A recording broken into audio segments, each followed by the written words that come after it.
Hello बच्चों, तो कैसे हैं आप सब लोग।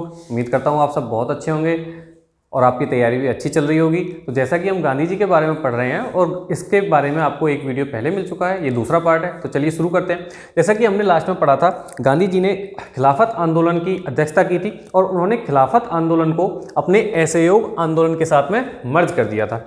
गांधी जी ने इससे पहले कई आंदोलन किए थे जिनके बारे में हमने पिछली वीडियो में पढ़ा, लेकिन वो इतने ज़्यादा व्यापक तौर पर आंदोलन नहीं थे, वो ज़्यादा बड़े क्षेत्र में नहीं फैले थे। ये उनका पहला बड़ा आंदोलन था। अगर आपसे पूछा जाता है कि गांधी जी का भारत में पहला बड़ा आंदोलन कौन सा था, तो वो असहयोग आंदोलन था। इस आंदोलन को एनी बेसेंट के द्वारा कहा गया था मूर्खतापूर्ण विरोध। ठीक है, ये प्रश्न आपसे पूछा जाता है कि असहयोग आंदोलन को मूर्खतापूर्ण विरोध किसके द्वारा कहा गया था, तो एनी बेसेंट के द्वारा कहा गया था। ये आंदोलन 1920 में शुरू हुआ था और 1922 तक चला। 1922 में जब चौरी चौरा कांड हुआ था, चौरी चौरा कांड 1922 में हुआ था 5 फरवरी। चौरी चौरा उत्तर प्रदेश के गोरखपुर में एक स्थान है। वहाँ पर एक भीड़ ने आक्रोशित होकर एक थाने में आग लगा दी थी। उसमें 21 सिपाही थे और एक थानेदार था। वो सबके सब उसमें जल करके मर गए थे।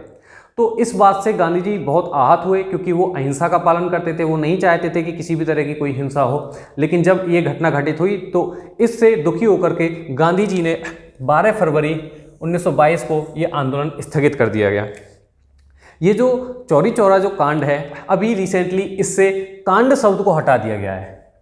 इस कांड शब्द को हटा करके इसको चौरी चौरा जनाक्रोश का नाम दे दिया गया है। असल में ये जो घटना घटित हुई थी वो 4 फरवरी को शाम के समय हुई थी, लेकिन आपको सारी बुक्स में ये 5 फरवरी को ही मिलेगी। और अगर आपके एग्जाम में भी प्रश्न आता है तो आप भी उसमें 5 फरवरी ही लगाएंगे। लेकिन हाँ, ये करंट अफेयर्स में भी आपको पूछा जा सकता है कि चौरी चौरा कांड का नाम बदल करके क्या रख दिया गया है, तो चौरी चौरा जनाक्रोश इसका नाम अभी कर दिया गया है। इसके बाद इस आंदोलन के स्थगन के बाद इस आंदोलन के लिए सुभाष चंद्र बोस जी ने कहा था राष्ट्रीय संकट, यानी कि इस आंदोलन को वो नहीं चाहते थे, पूरा देश नहीं चाहता था कि इसका स्थगन हो, लेकिन गांधी जी ने ऐसा किया और इसको राष्ट्रीय संकट का नाम दिया सुभाष चंद्र बोस जी ने। ये भी पूछा जाता है। इसके बाद 1923 में चित्तरंजन दास जी और नेहरू जी के द्वारा एक पार्टी की स्थापना की गई। स्वराज पार्टी की स्थापना इलाहाबाद में हुई और ये इसका उद्देश्य था कि आने वाले इलेक्शनों में अपने प्रतिनिधियों को खड़ा करना। इसके बाद इस पार्टी के बनने के बाद गांधी और चित्तरंजन दास जी के बीच में एक समझौता हुआ, वो गांधी दास पैक्ट के नाम से जाना जाता है। 1924 में वो भी उसमें जो हमारे इलेक्शन में चुनाव में जो खड़े होने वाले प्रत्याशी थे उन्हीं के बारे में ये समझौता हुआ था। इसके बाद गांधी जी का दूसरा बड़ा आंदोलन होता है सविनय अवज्ञा आंदोलन। ये 2 फेज़ों में चला, पहला 30 से 31 और दूसरा 32 से 34। इसमें गांधी जी और इरविन, जो कि उस समय आके वायसराय थे, उनके बीच में 11 सूत्री मांगें गांधी जी ने रखी थी। उनको इरविन ने नहीं माना, इसी वजह से ये आंदोलन शुरू किया गया। ठीक है, इस आंदोलन में सबसे पहले ये जो आंदोलन की शुरुआत हुई थी वो दांडी मार्च के साथ हुई थी। 12 मार्च को साबरमती से 6 अप्रैल 1930 तक इन्होंने पैदल यात्रा की। दांडी मार्च इसको कहा गया। साबरमती से दांडी की जो दूरी है वो 241 मील है, जिसको 24 दिन में उन्होंने पूरा किया। इसमें कुल 78 लोग शामिल थे और एक गांधी जी, कुल मिलाकर के 79 लोग इसमें शामिल थे।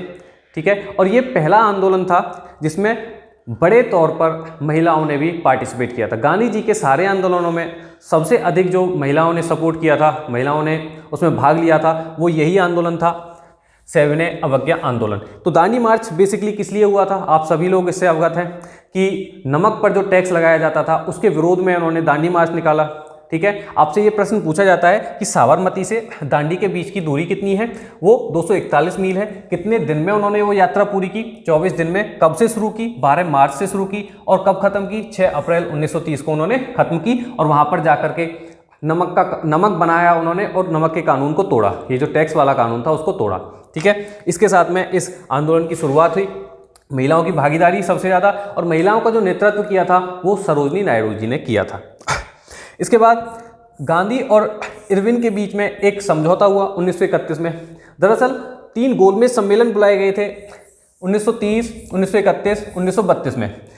1930 का जो गोलमेज सम्मेलन था, ये गोलमेज सम्मेलन बस इसका नाम है, एक गोल टेबल पे सारे के सारे जिन लोगों को आमंत्रित किया जाता था, ब्रिटेन में होता था ये, और उसमें मुद्दों के ऊपर चर्चा की जाती थी।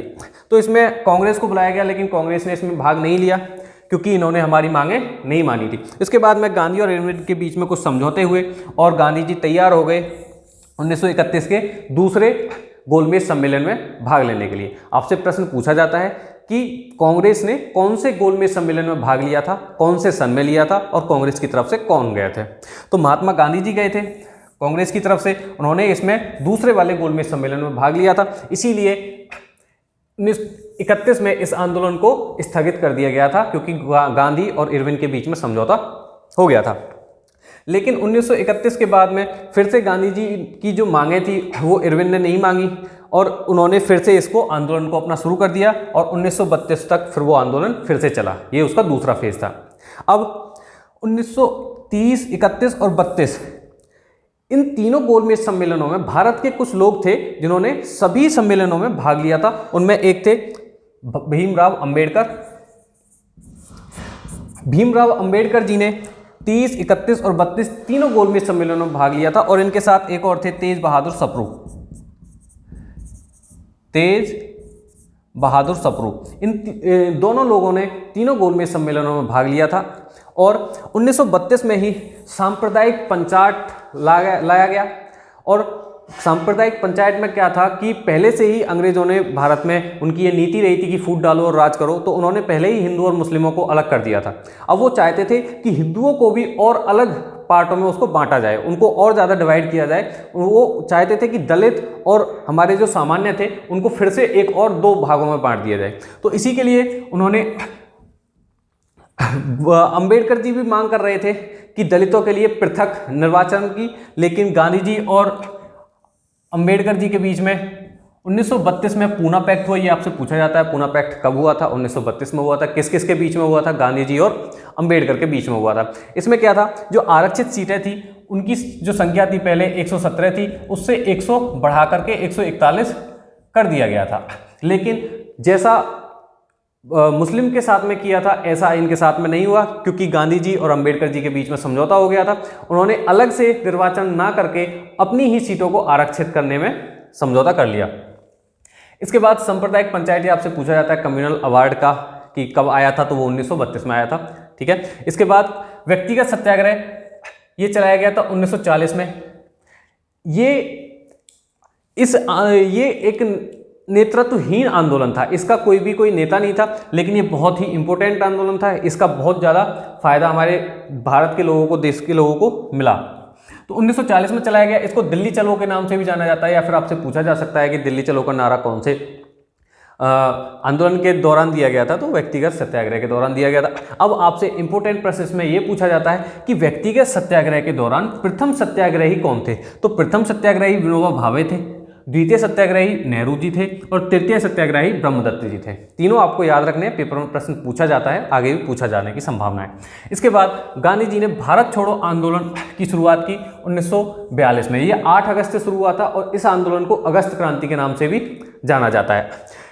1942 में ही क्रिप्स मिशन भारत में आया था और क्रिप्स मिशन को गांधी जी ने पोस्ट डेटेड चेक कहा था, या फिर इसको आप कह सकते हैं कि ये एक ऐसे बैंक का चेक है जो दिवालिया होने वाला था। ये उन्होंने कथन इसके लिए कहा था और ये बहुत इंपॉर्टेंट है, पूछा जाता है।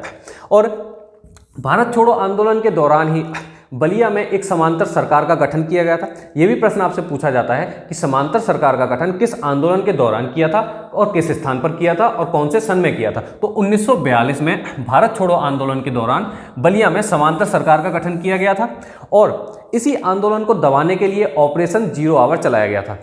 ऑपरेशन जीरो आवर में गांधी जी को गिरफ्तार करके पुणे के आगा खां पैलेस में उनको रखा गया था, जेल में। ठीक है, इतनी बातें आपको समझ आई भारत छोड़ो आंदोलन की।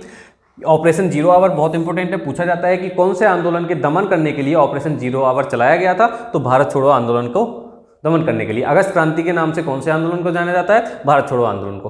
ठीक है। अब इसके बाद 23 जनवरी 1948 को गौडसे के द्वारा गांधी जी की गोली मारकर हत्या कर दी गई।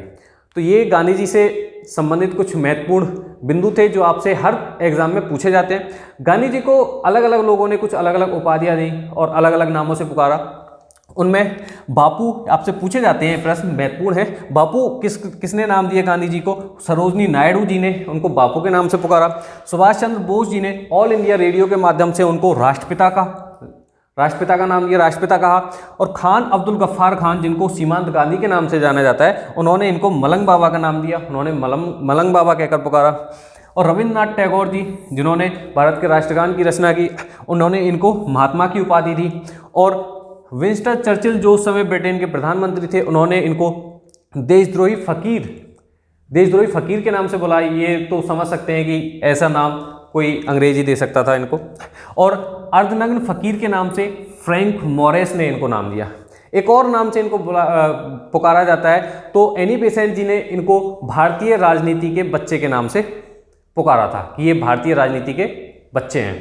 ठीक है, तो चलिए, हमने गांधी जी के बारे में पूरा कंप्लीट कर लिया। 2 पार्टों में ये वीडियो आई है। अगर पहला पार्ट आपने नहीं देखा है तो उसको अवश्य देखें, और अगर आपके कुछ सुझाव हो तो उसको कमेंट में अवश्य बताएं।